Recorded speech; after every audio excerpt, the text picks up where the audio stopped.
nabashuje mwese. Perezida Paul Kagame yavuze ko kugeza ubu ngubu ikibazo cy'ibyihebe bye byarayogoje intara ya Cabo Delgado iri mu ntara zigize igihugu cya Mozambique gisa n'ikigenda gikemuka nyuma y'imyaka igera kuri 2 ingabo z'u Rwanda zoherejweyo. Abasirikare n'abapolisi b'u Rwanda boherejwe n'ubundi muri Cabo Delgado bahagurutse bwa mbere ku itariki ya 9 Nyakanga umwaka wa 2021 bari bagiye mu butumwa bwo gufatanya n'ingabo za leta y'icyo gihugu mu kurwanya iterabwoba.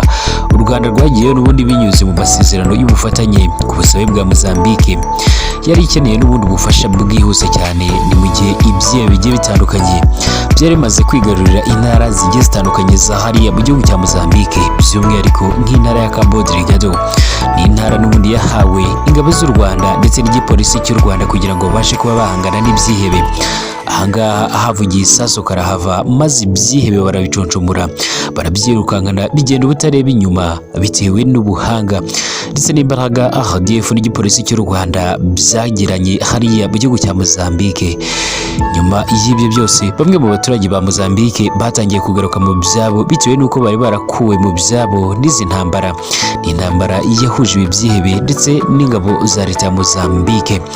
Abaturage bakomeje gushimira byimazeyo ingabo zaturutse mu Rwanda ndetse n'izindi ngabo zigiye zitandukanye. Ni mu kiganiro Perezida Paul Kagame w'u Rwanda yagiranye n'itangazamakuru kuri uyu munsi w'itariki 21 z'ukwezi kwa gatandatu umwaka wa 2023 yaje kubazwa iherezo ry'ikibazo cyo muri Mozambique kubera yuko hari ingabo z'u Rwanda ziriyo. Yaje kuvuga yuko iki kibazo kimaze gukemuka ku kigero gishimishije, aho byibuze kimaze gukemuka ku kigero cya 80%.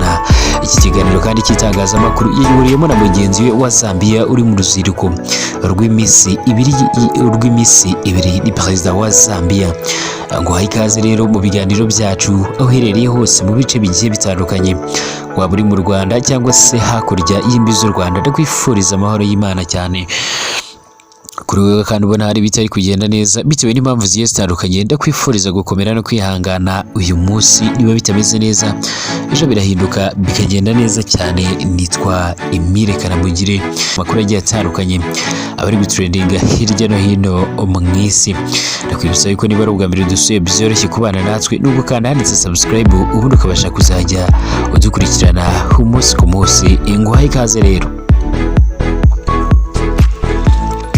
Perezida Paul Kagame w'u Rwanda yavuze ko kugeza ubu ngubu ikibazo cy'ibyihebe byari byayogoje intara ya Cabo Delgado iri mu zigize igihugu cya Mozambique gisa n'ikigenda gikemuka rwose nyuma y'imyaka igera kuri 2 ingabo z'u Rwanda zoherejweyo.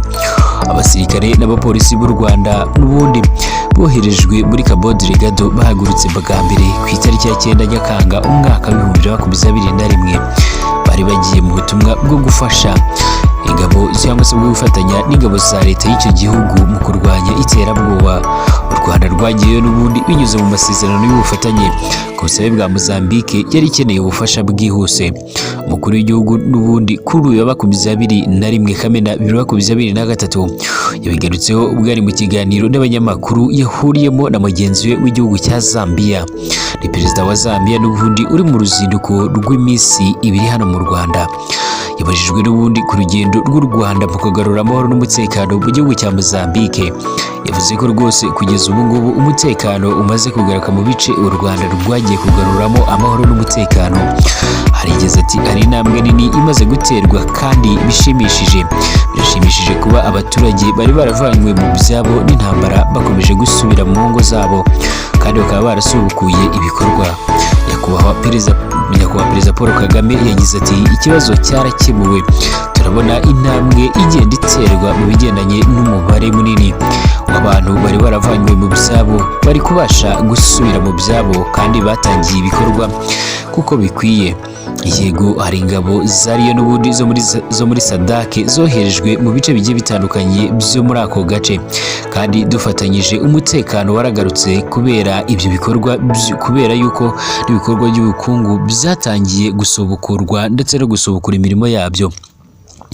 Ingabo z'u Rwanda rwose zoherejwe mu bice bya Parimara ndetse na Musimba de Praia, ariko mu gihe humvikanye aho ibyihebe byisuganyirije ingabo n'ubundi za SADC n'iz'u Rwanda zirasezerana hanyuma zigasenya ibirindiro byazo. Nyuma y'imyaka igera kuri 2 ingabo z'u Rwanda zigeze mu ntara ya Cabo Delgado, kuri ubu umutekano wongeye kuboneka ndetse abaturage hafi ya bose batangiye gusubira mu byabo. Ibikorwa by'ishoramari riciriritse nabyo birakorwa ndetse n'ibigo binini birimo ibya sosiyete y'Abafaransa Total Energy yashoye asaga miliyari 20, ashobora n'ubundi kwiyongera akagera kuri miliyari zigera kuri 50 umushinga wiswe NG Liquefied Natural Gas biri hafi gusubukura ibikorwa byabo.